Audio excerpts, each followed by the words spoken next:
Bonjour à tous et bienvenue dans cette nouvelle vidéo dans laquelle nous allons aborder un nouveau choc sur la courbe IS, et cette fois-ci avec une politique budgétaire restrictive. A tout de suite.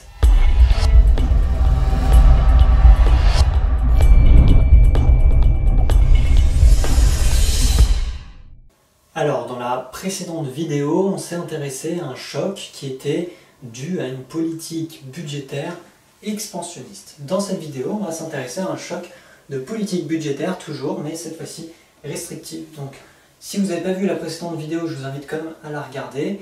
Mais en tout cas, c'est toujours un des deux cas qui peut tomber en examen. Donc, c'est important de regarder les deux vidéos et de comprendre tous les mécanismes qu'il y a derrière. Donc, on va commencer comme la précédente vidéo et on va s'intéresser à décomposer chacun des termes pour comprendre ce qui se passe.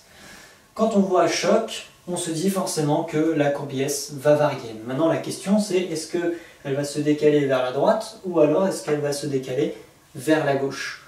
Pour l'instant, on ne peut pas dire. On sait juste qu'elle va se décaler à cause d'un choc. Le choc, il est dû à quoi? Il est dû à une politique budgétaire. Alors, derrière politique budgétaire se cache du coup l'État. C'est l'État qui va venir dans l'économie pour affecter certaines variables, pour modifier certaines variables et ensuite affecter l'économie. Alors, quelles sont les variables que l'État peut bouger? Donc, souvenez-vous, les variables que l'État peut bouger, c'est les impôts et la dépense publique. Pourquoi? Alors là, je fais référence aux premières vidéos de cette série sur la chaîne, sur les fonctions d'imposition, d'investissement et de consommation, où j'explique vraiment toutes les intuitions qu'il y a derrière ces fonctions. Pourquoi la dépense publique? Eh bien, si on augmente la dépense publique dans l'économie, on va injecter de l'argent. Donc si on diminue la dépense publique, on va retirer de l'argent de l'économie, donc on va affecter la structure de l'économie. Les impôts, pourquoi? Si j'augmente les impôts, les individus payent plus d'impôts, ils ont moins d'argent pour consommer ou pour épargner, et donc on va diminuer la consommation, et donc on va resserrer pareil la structure de l'économie. Donc l'État peut toujours, dans ce cas-là, influencer ces deux variables. Et ensuite, on a le terme le plus important qui est restrictive. Alors en économie, une restriction ou une politique restrictive, c'est une politique qui vise à resserrer l'économie, c'est-à-dire à récupérer de l'argent qui a été injecté. Donc c'est quelque chose qui est vu en économie comme étant négatif. D'ailleurs, on voit que dans restriction, on retrouve un petit peu récession, c'est un petit peu la même chose.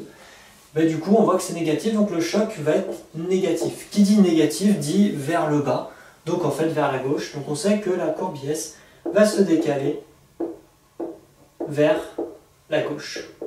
Donc dans la précédente vidéo, on avait vu que la courbe IS se décalait vers la droite quand on était sur une politique expansionniste, donc elle partait vers le haut, et quand elle part vers le bas, on est sur une politique qui est plutôt restrictive. Alors maintenant, comment ça fonctionne? Parce qu'on ne peut pas juste dire c'est restrictif, donc la courbe IS se décale vers le bas.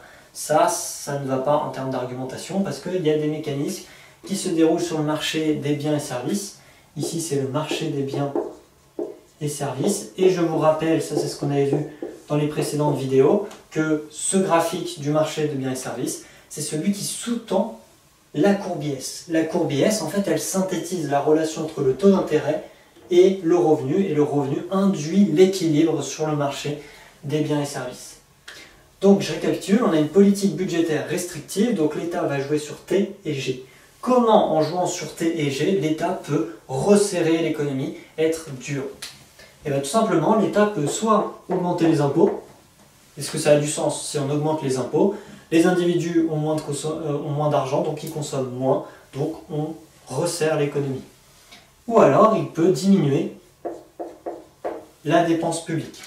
En diminuant la dépense publique, dans ce cas-là, on va avoir moins d'argent en circulation et donc pareil, on resserre l'économie. Alors dans la précédente vidéo, j'avais commencé avec le cas sur les impôts. Donc dans cette vidéo, je vais changer volontairement, je vais partir sur la dépense publique. Donc qu'est-ce qui se passe si l'État diminue la dépense publique? Donc on va regarder sur ce graphique qu'est-ce qui se passe. Donc on a, je vous rappelle, la demande effective qui ne bouge pas, qui ne varie pas. En revanche, la demande globale, elle varie. Pourquoi? Parce que la demande globale qu'on note D1, c'est égal, selon Keynes, à la somme des dépenses de tous les agents économiques. Les agents économiques, c'est les ménages, les entreprises et l'État. Donc les ménages, c'est la consommation, C, plus les entreprises, l'investissement, I plus G, qui est la dépense de l'État. Donc on a une addition des trois termes, et ces trois termes peuvent varier. En l'occurrence, ici, on diminue G. Donc si on diminue G, ça veut dire que D2 sera égal à C plus I plus G2, et G2 est inférieur à G1. Donc si G2 est inférieur à G1 et qu'on a une somme, ça veut dire que D2 est inférieur à D1. Et si D2 est inférieur à D1, il faut qu'on le trace, ça veut dire que la droite D2, elle est inférieure à D1. Donc on va se décaler. En se décalant, là je note Y1, ici Y2, on voit que le revenu diminue. Donc sur le marché des biens et services, quelle a été la conséquence de la politique budgétaire de l'État? L'État a retiré sa dépense publique et donc l'offre a diminué. Parce que tout simplement, il y a moins d'acheteurs, vu que l'État s'est un petit peu retiré. Donc les producteurs doivent ajuster leur stock et donc diminuer leur production. C'est ça un petit peu le raisonnement sur le marché des biens et services. Est-ce qu'on retrouve cette baisse de revenus sur l'autre courbe, sur la courbe IS qui synthétise ces relations? La question est oui. Pourquoi? Alors pourquoi on retrouve ici cette diminution?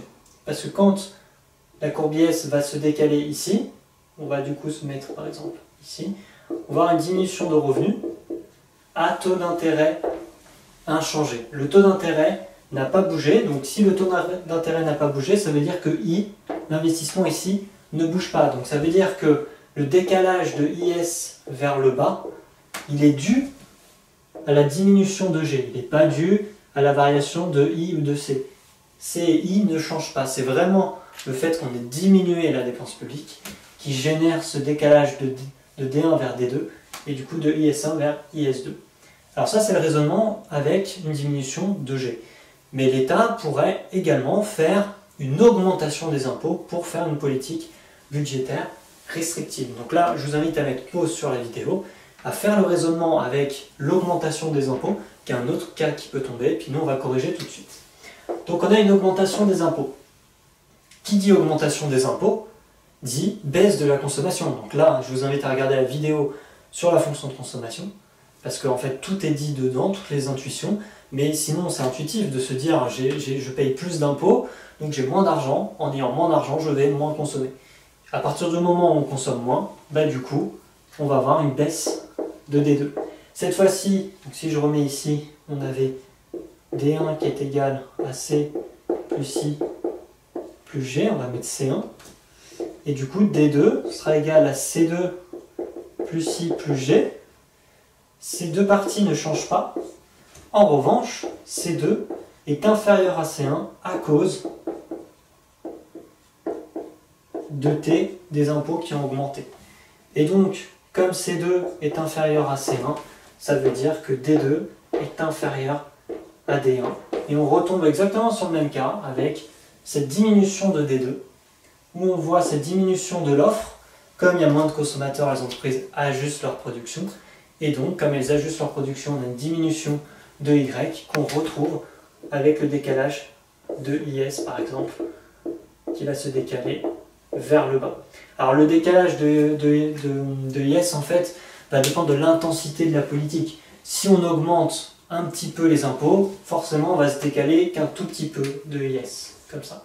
Si jamais on a une forte augmentation, forcément, on va se décaler beaucoup.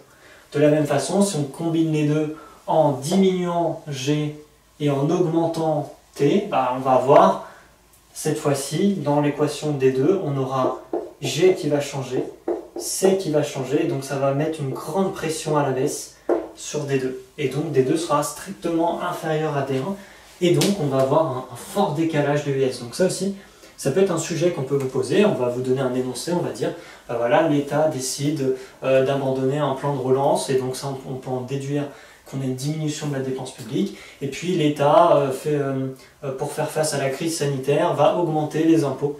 Et donc en augmentant les impôts, on va avoir une cumulation des deux effets. Et donc, en cumulant les deux effets, on va ici avoir une baisse drastique de la demande, et donc un décalage important de IS. Donc voilà les deux grands chocs qui peuvent arriver sur le côté IS avec la politique budgétaire de l'État. Dans les prochaines vidéos, on va s'intéresser beaucoup plus au côté LM, au marché de la liquidité, Et puis ensuite, on va intégrer un nouvel acteur qui est la banque centrale pour voir qu'est-ce qui se passe. Et puis ensuite, on va tout mélanger, donc avec tous les marchés, avec IS et LM, on va voir comment le modèle peut se mettre en forme. Alors voilà, j'espère que cette vidéo vous aura plu. N'hésitez pas à liker, à partager, à vous abonner à la chaîne si vous ne voulez pas rater les prochaines vidéos. Puis moi je vous dis à très bientôt pour la prochaine vidéo. Ciao à tous.